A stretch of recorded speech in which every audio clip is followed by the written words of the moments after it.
ನಿನ್ನ ಬಿಡುವುದಿಲ್ಲ. ಕೂಡಿಟ್ಟು ಹಣವ ಕಟ್ಟಿದ ಮನೆಯಲ್ಲಿ ನಿನಗೆ ಜಾಗವಿಲ್ಲ. ಕೈ ಹಿಡಿದು ಕರೆತಂದ ಮಡದಿ ಜೊತೆಯಲ್ಲಿ ಬರುವುದಿಲ್ಲ.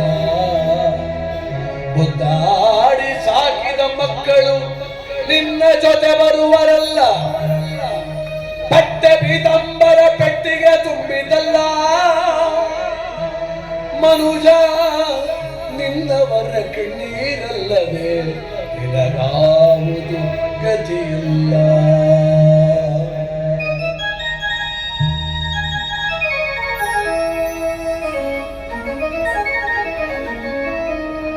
ದಿಂಬಾದಲ್ಲಿರುವ ಜೀವ ಕಂಬಸೂತ್ರ ಬೊಂಬೆಯಂತೆ. ದಿಂಬಾದಲ್ಲಿರುವ ಜೀವ ಕಂಬಸೂತ್ರ ಬೊಂಬೆಯಂತೆ. ಎಂದಿಗಾದರೊಂದು ದಿನ ಸಾವು ತಪ್ಪದೋ, ಸಾವು ತಪ್ಪದೋ.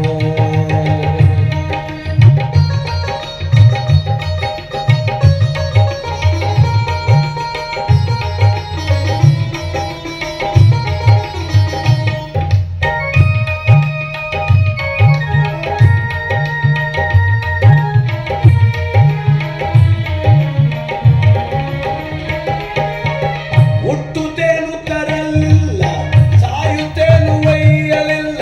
ಸುಟ್ಟು ಸುಟ್ಟು ಸುಣ್ಣಾದರಳು ಆಯಿತಿದೆ ಆಯಿತಿದೆ. ಹೊಟ್ಟೆ ಬಲು ಕೆಟ್ಟದ್ದೆಂದು ಎಷ್ಟು ಕಷ್ಟಪಟ್ಟೆ ಪ್ರಾಣಿ. ಬಿಟ್ಟು ಹೋಗುವಾಗೇನು ಬಟ್ಟೆ ಕಾಣದೋ, ಬಟ್ಟೆ ಕಾಣದೋ. ಅನುಭವಿಸ್ತೋನೆ ಜಾಣ. ಕೂಡಿಡಕ್ಕೆ ಹೋಗುವುದೆಲ್ಲ ಅತಿಯಾದ ಅವಲಂಬನೆ ಒಳ್ಳೆಯದಲ್ಲ. ನಾಳೆ ಚೆನ್ನಾಗಿರ್ತೀನಿ ಅನ್ನೋ ವಿಚಾರನೇ ಬೇಡ. ಇವತ್ತು ಚೆನ್ನಾಗಿರು, ಆಮೇಲೆ ನೋಡ್ಕೊಳ್ಳ ನಾಳೆ ಬಗ್ಗೆ. ಗೊತ್ತಿಲ್ಲ ನನಗೆ. ಅದರಲ್ಲಿ ಯಾಕೋ ಹೆಣ್ಮಕ್ಳು ಮಾತ್ರ ಸ್ವಲ್ಪ ಸಂತೋಷ ಅನುಭವಿಸೋದು ಕಮ್ಮಿ ಕಂಡ್ರೆ. ಕೂಡಿಡ್ತಾರೆ ಪಾಪ. ಯಾರ ಮನೆಗಾದ್ರೂ ಹೋಗಿ ವಾರ್ಡ್ರೂಮ್ ಓಪನ್ ಮಾಡಿ 150 ಸೀರೆ ಕುಚ್ಕಟ್ಟು ನೇತಾಡ್ತಾರೆ. ಒಂದು 10 ಸರಿ ಬಳಸ್ತಾರ. ಯಾಕೆ ಸೀರೆ ಅಂದ್ರೆ ತೋರ್ಸಕ್ಕೆ. ಗಂಡವ್ರ ಮನೆ ಮದುವೆ ಅಂದ್ರೆ ಇವರು ಟೆನ್ಷನ್, ಯಾವ ಸೀರೆ ಉಟ್ಕೊಂಡು ಹೋಗ್ಲಿ ಅಂತ. ವಾರ್ಗಿತ್ತಿಗೆ ಫೋನು, ನಾಲ್ಕಿಗೆ ಫೋನು, ಫ್ರೆಂಡಿಗೆ ಫೋನ್. ನೀನು ಯಾವ್ದು ಉಟ್ಕೊಂಬತ್ತಿ, ನಾನು ಯಾವ್ದು ಉಟ್ಕೊಂಬರ್ಬೇಕು ಅಂತ. ಮದುವೆ ಹೆಣ್ಣು ಗಂಡು ಆ ಟೆನ್ಷನ್ ತಗೊಂಡು ಎಲ್ಲ ಸೀರೆ ತೆಗೆದು ರೂಮ್ ತುಂಬ ಒದ್ರುಬಿಟ್ಟು ಕೊನೆಗೆ ಉಟ್ಕೊಂಡು ಹೋಗೋದು ಯಾವುದು ಅಂದ್ರೆ 30 ಸತ್ತು ಹುಟ್ಟಿದ್ದೇ ಉಟ್ಕೊಂಡು ಹೋಗೋದು. ಹೊಸಂಗೆ ಇತ್ತು. ಗಂಡಸ್ರಂಗ ನಾನು ಗಮನಿಸ್ತೇನೆ. ಹೊಸದೊಂದು ಶರ್ಟ್ ಹೊಲಿಸ್ಕೊಂಡು ಅವ್ರು ಹೋಗುವಾಗ ಯಾರು 4 ಜನ ಚೆನ್ನಾಗದೆ ಅಂದ್ಬಿಟ್ರೆ ಮುಗೀತಾ ಶರ್ಟಿನ ಕಥೆ. ಜಾತ್ರೆಗೂ ಅದೇ, ಮದುವೆಗೂ ಅದೇ, ಚಿಟ್ಟಿಗೂ ಅದೇ. ಅವ್ರನ್ನೂ ಬೈತಾರೆ. ಇವ್ರು ಹೊಸ ಶರ್ಟ್ ಹಾಕೊಂಡು ಹೊಡೆದಾಕ್ಬಿಟ್ಟಲ್ಲ, ಬಳಸೋದೇ ಗೊತ್ತಿಲ್ಲ. ಅದರಲ್ಲೂ ಕೆಲವ್ರಿಗೆ ಅಪರೂಪಕ್ಕೆ ಗಂಡಸ್ರಿಗೂ ಜಿಪ್ಪಣ್ತಂದು ಬರ್ತದೆ. ನಮ್ಮ ಹಳ್ಳಿನಲ್ಲೊಬ್ಬ ಫಾರಮ್ ಹೌಸ್ ಮಾಡೋ 2.25 ಕೋಟಿ ರೂಪಾಯಿ ಮನೆ ಕಟ್ಟ. 2.25 ಕೋಟಿ ರೂಪಾಯಿ ಮನೆ. ಗೃಹ ಪ್ರವೇಶ ಆಗಿ 8 ತಿಂಗಳಾಗದೆ ದನಿನ ಕೊಟ್ಟಿಗೆ ಅಡುಗೆ ಮಾಡ್ಕೊಂಡು.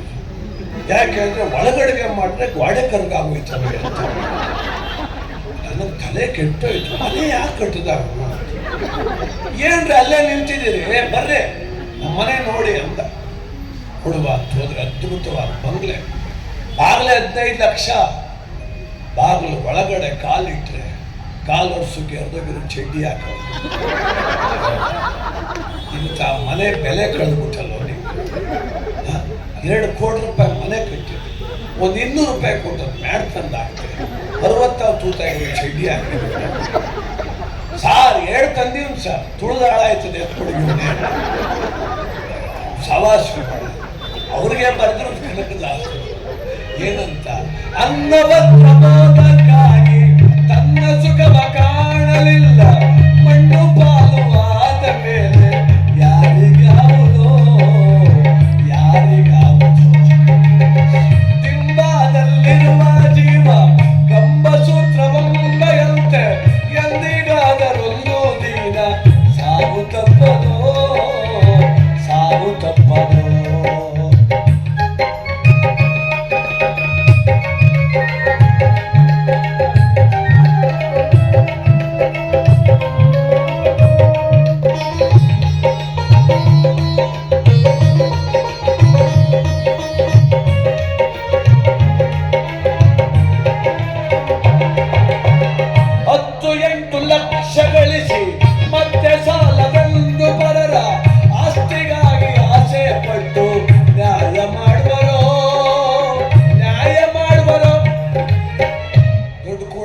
ಕೂಡಾಗ್ತಾ ದರಿದ್ರ ಬತ್ತಾದೆ.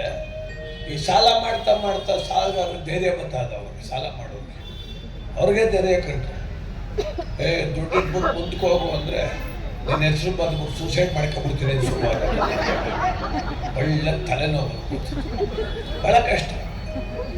ಮಂಡ್ಯದಲ್ಲಿ ಒಬ್ಬ ಡಾಕ್ಟರ್ ಹೇಳ್ತಾ ಇದ್ದ, 30 ವರ್ಷದಿಂದ ಒಬ್ಬ ಪೇಷಂಟ್ ಬಂದ್ರಂತೆ, ಎದೆ ನೋವು ಅಂತ.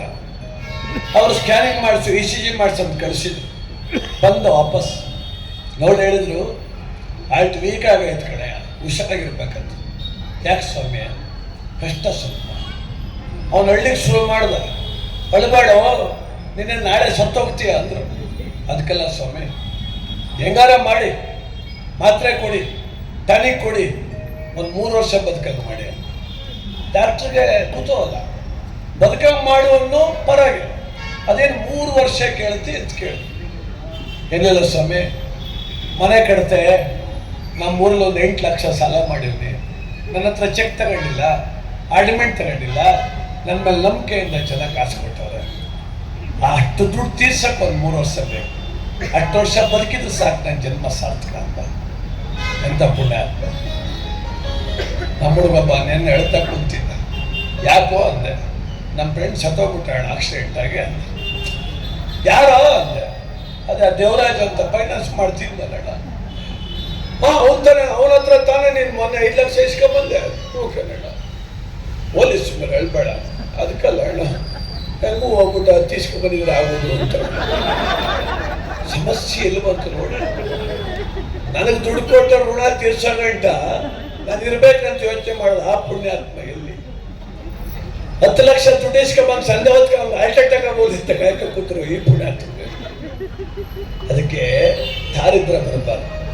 10-8 ಲಕ್ಷ ಗಳಿಸಿ ಮತ್ತೆ ಸಾಲದೆಂದು ಮರರ ಆಸ್ತಿಗಾಗಿ ಆಸೆ ಪಟ್ಟು ನ್ಯಾಯ ಮಾಡುವರು, ನ್ಯಾಯ ಮಾಡುವರು. ಡಿಂಬದಲ್ಲಿರುವ ಜೀವ ಬ್ರಹ್ಮಸೂತ್ರ ಬೊಂಬೆಯಂತೆ ಎಂದಿಗಾದರೊಂದು ದಿನ ಸಾವು ತಪ್ಪದೋ, ಸಾವು ತಪ್ಪದೋ.